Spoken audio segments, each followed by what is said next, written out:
दोस्तों, त्रैमासिक परीक्षा के लिए कक्षा 10वीं विज्ञान विषय के अति महत्वपूर्ण प्रश्नों की हम डिस्कस कर रहे थे। इसके पहले मैंने 50 क्वेश्चन आपको बता दिए हैं। आज वापस आपको ये 50 क्वेश्चन मैं बता रहा हूँ, जो कि आपकी 10वीं कक्षा के लिए बहुत ही ज़्यादा मोस्ट इम्पोर्टेंट साबित होंगे। एमपी बोर्ड वाले सभी बच्चे चैनल को सब्सक्राइब करके ज़रूर रखना। ये जो क्वेश्चन हैं ये आप लोगों को याद भी करने हैं। देखिएगा, 50वां क्वेश्चन हमने आपसे डिस्कस कर लिया था। मस्तिष्क का कौन सा भाग संतुलन बनाए रखता है? तो अनुमस्तिष्क होता है। दोस्तों, चैनल को सब्सक्राइब जरूर कर लीजिएगा सभी बच्चे, क्योंकि अब मैं जो आपको क्वेश्चन बता रहा हूँ ये सारे के सारे क्वेश्चन आप लोगों के लिए बहुत ही ज़्यादा बेस्ट साबित होंगे। देखिए, अलैंगिक जनन का एक उदाहरण क्या है? तो प्यारे साथियों, आप लोगों को बताना है मुकुलन। ठीक है, जो ये मुकुलन होता है ये अलैंगिक जनन का प्रमुख उदाहरण हो जाएगा। इसके बाद में मानव में नर जनन कोशिका क्या कहलाती है? तो हम सभी में वो शुक्राणु कहलाती है। क्या कहलाती है दोस्तों? शुक्राणु कहलाती है। इसके बाद में नेक्स्ट आपका जो क्वेश्चन है, पुष्प में परागकण का कार्य कौन करता है? ये आप देख सकते हो, परागकण का जो कार्य है वो ये किया जाता है परागकण के द्वारा। लैंगिक जनन में कितने माता पिता शामिल होते हैं? तो याद रखना, लैंगिक जनन में 2 माता पिता शामिल होते हैं। ऐसा आप सभी बच्चों को याद रखना रहेगा। ठीक है, और यहाँ आपका बिल्कुल डेफिनेटली करेक्ट आंसर मैंने बता दिया है। इसके बाद में साथियों अभी हम बढ़ते हैं नेक्स्ट क्वेश्चन की ओर। ये रहा अगला आपका क्वेश्चन। इसमें दिया है पौधों में बीजाणु जनन का उदाहरण क्या होता है? तो पौधों में बीजाणु जनन का जो प्रमुख उदाहरण है वो हो जाएगा फर्न। ठीक है, इसके बाद में आनुवांशिकता का अध्ययन किसे कहते हैं? तो यहाँ पर जेनेटिक्स जो है उसको आनुवांशिकता का अध्ययन बोला जाता है दोस्तों। नेक्स्ट क्वेश्चन पर ध्यान दीजिएगा सभी बच्चे। मेंडल ने अपने प्रयोग के लिए किस पौधे का उपयोग किया है? तो मेंडल ने मटर के पौधे का उपयोग किया है। ठीक है, डीएनए का पूर्ण रूप क्या है? तो डीऑक्सीराइबोज न्यूक्लिक एसिड। ठीक है, यहाँ पर आप लोग देख सकते हो डीऑक्सीराइबोज न्यूक्लिक एसिड। एसिड मतलब होता है दोस्तों अम्ल। ठीक है, यहाँ पर अम्ल हिंदी में उसको बोला जाता है। जीववाद का जो सिद्धांत है वो किसने दिया? विकास का सिद्धांत किसने दिया? तो विकास का जो सिद्धांत है वो चार्ल्स डार्विन ने दिया था। तो यहाँ पर डार्विन आंसर कर देंगे। जीन का कार्य क्या है? तो जीन का कार्य होता है लक्षणों का स्थानांतरण। आपको लक्षणों का स्थानांतरण सभी बच्चों को याद रखना रहेगा। नेक्स्ट क्वेश्चन है, समजात अंगों का उदाहरण क्या है? समजात अंग का उदाहरण है मानव का हाथ और चमगादड़ का पंख। ठीक है, नेक्स्ट क्वेश्चन देखिएगा, प्रकाश का अपवर्तनांक किस पर निर्भर करता है? तो साथियों आपको बताना है माध्यम पर निर्भर करता है कि वो किस माध्यम में जा रहा है। समतल दर्पण की फोकस दूरी कितनी होती है? तो दोस्तों, दर्पण समतल है, ये आप सभी बच्चों को पहले तो याद रख लेना है। ठीक है, अगर समतल दर्पण है तो उसकी फोकस दूरी अनंत होती है। अवतल दर्पण का उपयोग कहाँ पर होता है? ये आपका रैपिड फायर है दोस्तों। अवतल दर्पण का जो उपयोग है वो होता है शेविंग दर्पण के रूप में। अवतल दर्पण के रूप में शेविंग दर्पण आप सभी को याद रखना होगा। ठीक है, नेक्स्ट क्वेश्चन है, प्रकाश के परावर्तन का प्रथम नियम क्या है?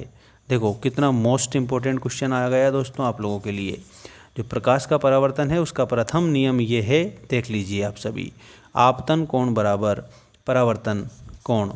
ठीक है, आपतन कोण बराबर परावर्तन कोण, ये है आपका प्रकाश का परावर्तन। ठीक है, अगला क्वेश्चन देखिएगा, लेंस का एसआई मात्रक क्या है? तो यह है डायाप्टर। लेंस का एसआई मात्रक डायाप्टर आपका हो जाएगा। उत्तल लेंस का उपयोग किसके लिए होता है? ये देखिएगा, उत्तल लेंस है तो उत्तल लेंस का उपयोग होता है आवर्धन के लिए। ठीक है, आवर्धन आप सभी का आंसर हो जाएगा। ये रहा आवर्धन कंप्लीट। इसके बाद में अपवर्तन। अपवर्तन का कारण क्या है? अपवर्तन का कारण हो जाएगा दोस्तों प्रकाश की गति में परिवर्तन। प्रकाश की गति में परिवर्तन बराबर अपवर्तन। ठीक है, ये आपका आंसर होगा। नेक्स्ट देखिएगा, दर्पण का सूत्र क्या है? तो दर्पण का सूत्र आपके लिए ये रहा। ठीक, देखो दर्पण का सूत्र हो जाएगा 1/F बराबर 1/U + 1/V। ये किसका सूत्र है? ये है दोस्तों दर्पण का सूत्र। कई बार इसको पूछा भी गया है। इसके बाद में देखिएगा यहाँ पर आपका नेक्स्ट जो क्वेश्चन है वो आ चुका है आपकी स्क्रीन के सामने। निकट दृष्टि दोष सुधार किस लेंस से होता है? तो निकट दृष्टि दोष अवतल लेंस के माध्यम से सुधारा जा सकता है। ठीक है, अवतल लेंस ध्यान रखना सभी। इसके बाद में देखिएगा इंद्रधनुष में कितने रंग होते हैं? तो इंद्रधनुष में 7 रंग होते हैं। ठीक है, यहाँ 7 आप आंसर कर देंगे। प्रकाश का प्रकीर्णन किसके कारण होता है? तो कणों का आकार। ठीक है, कणों के आकार के कारण होता है प्रकाश का क्या होता है? प्रकीर्णन। आकाश नीला दिखाई देने का कारण क्या है? तो आकाश नीला दिखाई देता है दोस्तों प्रकाश के प्रकीर्णन के कारण। ठीक है, और प्रकाश का जो प्रकीर्णन है वो कण का आकार जो होता है उसके कारण होता है। ठीक है, नेक्स्ट जो क्वेश्चन है आपकी स्क्रीन के सामने आ चुका है दोस्तों, ध्यान रखिएगा सभी बच्चे। विद्युत धारा का एसआई मात्रक एम्पियर कहलाता है। ठीक है, हाँ, ये जो क्वेश्चन है ना पहले भी पूछा जा चुका है। एम्पियर है विद्युत धारा का एसआई मात्रक। ओम का नियम क्या व्यक्त करता है? तो V बराबर IR ये व्यक्त कर देता है। प्रतिरोध का एसआई मात्रक ओम हो जाएगा। प्रतिरोध का एसआई मात्रक याद रख लेना। श्रेणी क्रम में प्रतिरोध कैसे जोड़ते हैं? तो योग के रूप में जुड़ जाते हैं, योग के रूप में। और विद्युत शक्ति का सूत्र क्या है? P बराबर VI।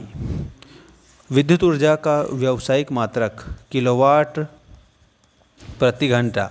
ठीक है, प्रतिरोधकता का एसआई मात्रक ओम प्रति मीटर। ओम या यहाँ पर मीटर आपको याद रखना है। ठीक है, इसके बाद में चुंबकीय क्षेत्र की दिशा निर्धारित करने का नियम, दक्षिण हस्त का नियम। देखो प्रतिरोधकता का ये मात्रक है ओम मीटर। विद्युत ऊर्जा का मात्रक किलोवाट, ये जरूर याद रख लेना। इसके बाद अगला समझिएगा, विद्युत मोटर का मुख्य सिद्धांत क्या है? दोस्तों चुंबकीय प्रभाव पर यह कार्य करती है। फ्लेमिंग के बाएं हाथ का नियम क्या दर्शाता है? तो ये बल की दिशा को दर्शा देता है दोस्तों। विद्युत जनरेटर सिद्धांत क्या है? तो ये विद्युत चुंबकीय प्रेरण का सिद्धांत है। चुंबकीय क्षेत्र की इकाई क्या है? टेस्ला है। Tesla will be the correct answer. इसके बाद में ये रहा आपका अगला क्वेश्चन, नवीकरणीय ऊर्जा का उदाहरण क्या है? तो जो पवन ऊर्जा है दोस्तों इसको नवीकरणीय बोला जाता है, क्योंकि ये नए सिरे से वापस इसको हम निर्माण कर सकते हैं। जीवाश्म ईंधन का मुख्य घटक क्या होता है? तो जीवाश्म जो ईंधन है उसका मुख्य घटक कार्बन होता है दोस्तों। नाभिकीय ऊर्जा का स्रोत है नाभिकीय विखंडन।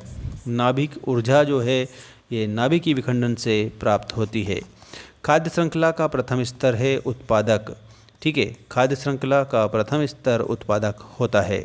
अगला प्रश्न ये रहा, ओजोन परत को नष्ट करने वाली गैस कौन सी है? CFC। इसका मतलब यहाँ पर फ्लोरोकार्बन। ठीक है, फ्लोरोकार्बन है ये इसका CFC। ठीक है, ये ओजोन परत को नष्ट करने वाली गैस है। जैव निम्नीकरण कचरे का उदाहरण है कागज। ठीक है, और अगला है पर्यावरण संरक्षण का एक उपाय क्या है? पुनर्चक्रण। 3R का पूर्ण रूप reduce, reuse, recycle. Reduce, reuse, recycle. ठीक, ये 3R है। नेक्स्ट क्वेश्चन दोस्तों यहाँ पर देख सकते हो आप सभी, वन संरक्षण का एक तरीका है वृक्षारोपण। जल संरक्षण का एक उपाय क्या है? वर्षा जल संग्रहण। और प्राकृतिक संसाधनों का प्रबंधन क्यों आवश्यक है? तो स्थायित्व के लिए आवश्यक है। आप सभी बच्चे हमारा जो मेंस एजुकेशन ऐप है इसको इंस्टॉल कर सकते हो। आप हमसे फेसबुक से जुड़ सकते हो, ट्विटर से जुड़ सकते हो, इंस्टाग्राम पर जुड़ सकते हो। और हमारी वेबसाइट की जो लिंक है दोस्तों हमने चैनल के अबाउट सेक्शन में दे रखी है, तो आप जाइए, जाकर अपना जो भी कोर्स है, जो भी टेस्ट सीरीज़ है वहाँ से देख सकते हैं।